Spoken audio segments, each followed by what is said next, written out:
Alright, welcome folks to this video. In this video, I'm gonna answer a very simple question. And this question is basically, how do we determine if a given element in the circuit is supplying or absorbing electric power? It's a little bit cumbersome for students who just start learning circuit theory, especially in engineering. But to answer this question is very simple. So let's go over this topic very quickly and show you how I can do it. So before we even start, I want you to know that power is a scalar quantity. Basically, we know that power is the derivative of energy with respect to time. As how fast do we use the energy with respect to time is the power. So power and energy is the same thing, almost the same thing, because the power is basically the derivative of the energy. And we know that the energy says that it cannot be created nor it can be destroyed. However, the energy converts from one form to another one. So for example, if you have a battery, the battery will convert that stored chemical energy into electric energy through the chemical reaction.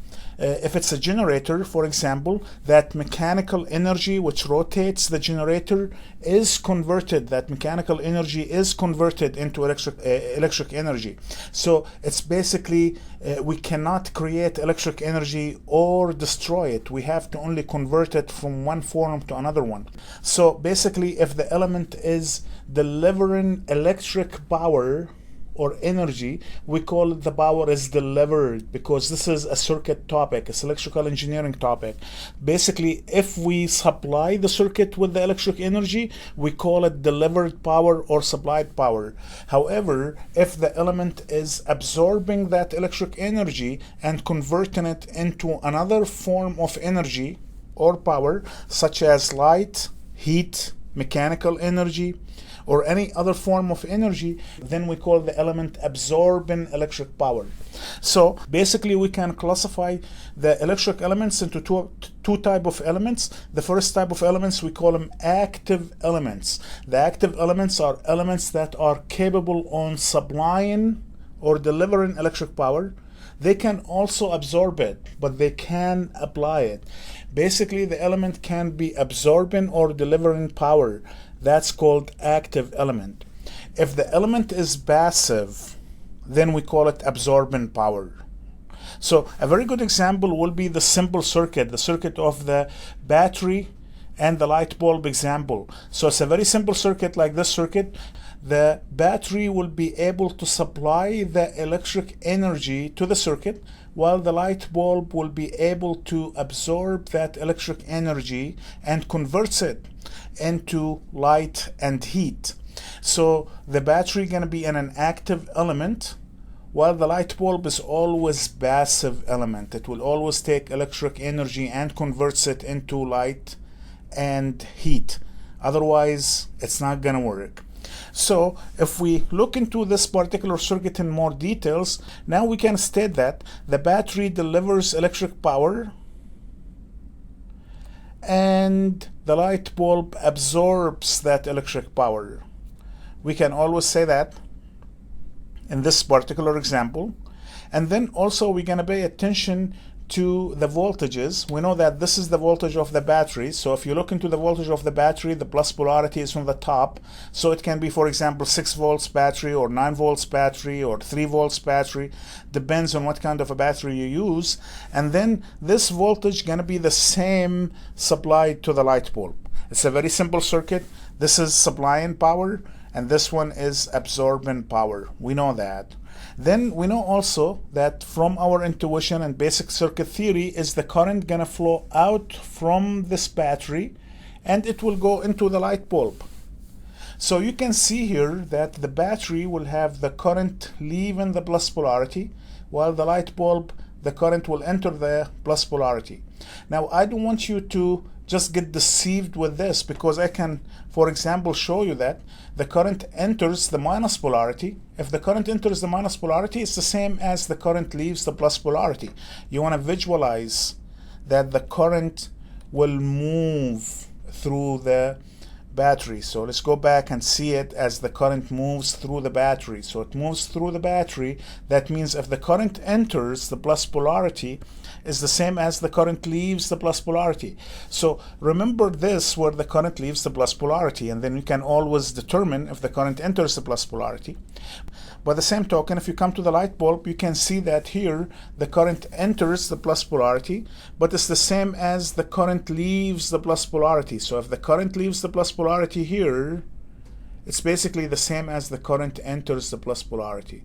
So if I remember this example where the battery will leave the plus polarity and the current in the light bulb will enter the plus polarity of the voltage, if I remember that, then I can derive the other two cases. I don't need to memorize them. So then we also know that the power is defined as the voltage times the current. So V times I is the power, but we know also that the voltage can be positive or negative value. So is the current, can be positive and negative value. So how do we determine if the power is being delivered or if the power is being absorbed? So here is the rule. Basically, let's follow the case for the battery here.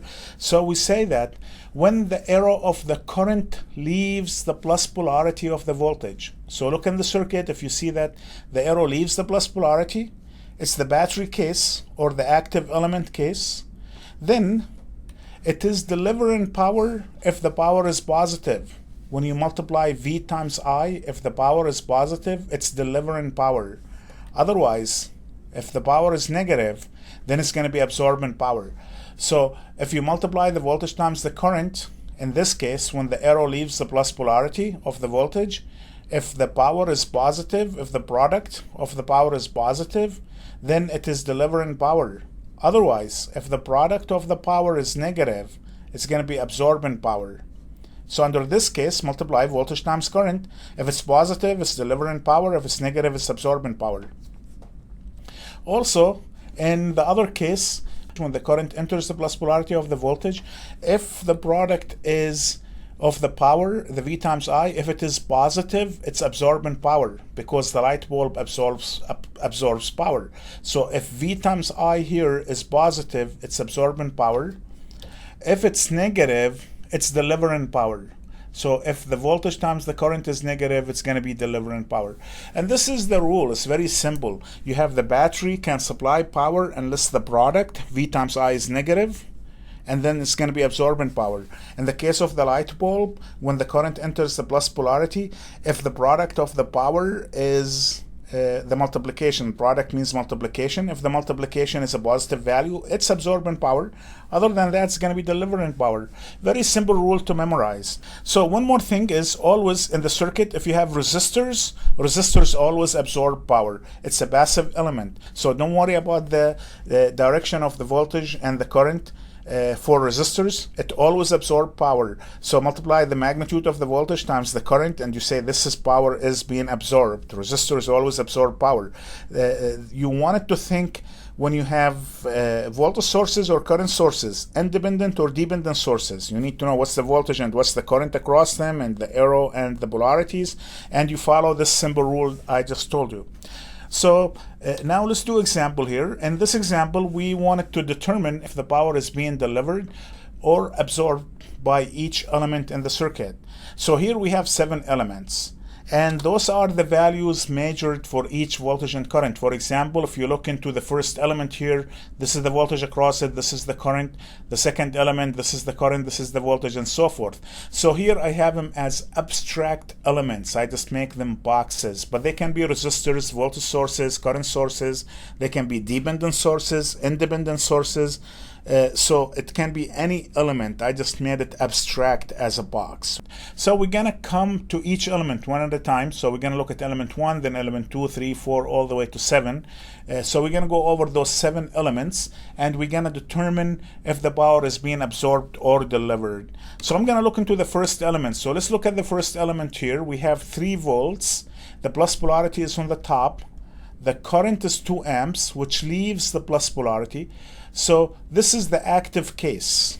So here this acts as a battery. If the product is positive, then it is delivering power. If the product is negative, then it's absorbing power. So here we have 3 and 2. So we say for element 1, the power will equal to 3 times 2, which equals to 6. And the convention here is going to be delivered. So the power is delivered. Now our textbook, not every book will do that, but our textbook basically says that if it's a delivered power, make it a negative value. So it's a minus 6 watts delivered, right? This is a convention we have. In our textbook, it's basically the Nelson's textbook. Different textbooks will have different conventions, but usually power or energy are scalar quantities. And this textbook says that if the final answer is negative, that means it's delivering power. If the final answer is positive, that means it's absorbing power. It's a convention. We're gonna follow the convention of our textbook, but you don't have to follow it. You can say that it's a 6 watts delivered, and that's good enough. Our textbook, we wanted to say that it's a negative 6 watts delivered. It's not a big deal. Let's go to the second element. Let's see what the second element says. I have the current enters the plus polarity, so it acts as a light bulb. It acts as a resistor or a light bulb. This is a passive element. Now, if the product is positive, it's absorbing power. If the product is negative, it's a supplying power. So here we will have 2 times negative 5, which is basically negative 10. So it's a negative 10 negative value, and this is a passive convention, passive element. So this is actually delivering power. So over here for the second element, we're going to say that the power will equal to negative 5 times 2, which is negative 10 watts. Under this convention, it's going to be negative value. This should be a passive element, so the power is going to be delivered. So to say it's delivered power, we're going to say that's a negative 10 watts delivered. Let's move to the third element. This is the third element over here. So, and here we're going to have the current enters the plus polarity. So this is a passive convention, and the product here going to be positive current times positive voltage. So it's going to be positive power. So this actually going to absorb power. So this follows the light bulb example, right? So when we say that the third element, P will equal to 10 times 1.5, which is 15 watts, is going to be absorbed. So it's a 15 watts absorbed. Let's look at the fourth element. Here we have the current leaves the minus polarity. So it's the same as the current enters the plus polarity. And the voltage is 3 volts, and the current is positive 0.5. This minus sign here is for the polarity of the voltage. The value is positive 0.5 amps. So basically the current enters the plus polarity here. So it's the light bulb example, and the power here going to be positive value. So this is also absorbing power. So for E4, we can say that the power will equal to 3 volts times 0.5, which is 1.5 watts. It's going to be absorbing. So it's a positive 1.5 absorbed. That's the power for the fourth element. Let's look at the fifth element here. So the 0.5 amps enter the plus polarity again. So this is the light bulb case. So the current enters the plus polarity is the light bulb case, and the product going to be positive. So this is going to be absorbing power also. So E5 says that the power will equal to 6 times 0.5, which will equal to 3 watts absorbed. So the final answer going to be 3 watts absorbed. Now here we have the 0.5 amps will enter the negative sign. So basically it's the same as saying that the 0.5 amps will leave the positive sign. So this here is the battery case, right? Because when the current leaves the plus polarity, it's the same as the battery case. So this basically going to be the same as the battery case, but the product going to be negative. So it's going to be actually absorbing power. It follows the battery case, but the product going to be negative. So this is going to be actually absorbing power. So for the sixth element, we're going to say that the voltage is negative 1 times 0.5. This is a negative 0.5 watts following the battery case. So it's actually absorbed power. So it's going to be a positive value, 0.5 watts absorbing. Finally, for the last element here, I have the current enters the plus polarity. So I'm following the light bulb example. So this is the light bulb example, and when I do the product here, it's going to be negative value because I have negative 2 amps times 2 volts. So it's going to be negative power. So basically it's going to be delivering power. This is the light bulb with negative power, so which is basically delivering power. So for the fourth example, we say that the power will equal to 2 volts times the negative 2, which will give me negative 4 watts, but this follows the light bulb example, so it's going to be delivering power, and delivered power is a negative power, so it's going to be negative 4 watts delivered. Now what's important here is that the total delivered power under our convention going to be basically equal to 20 watts, right? So I have negative 6 plus negative 10 plus negative 4, which is 20 watts, and the total absorbed power going to also be 20 watts, so I will have 15 plus 1.5 plus 3 plus 0.5. I have 15 plus 1.5 plus 3 plus 0.5, and this will equal to positive 20 watts. Under our convention, if you sum the delivered power plus the absorbed power, you should get 0. Right? And this is basically the conservation of energy or the conservation of power law. We have validated this law here.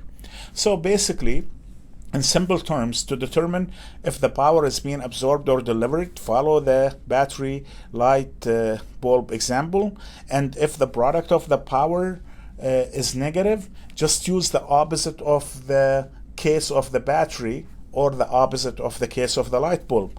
It's very simple, it's not that hard. And I hope this is going to help you to do your circuit problems, and I hope you enjoyed this video as well, and good luck to you.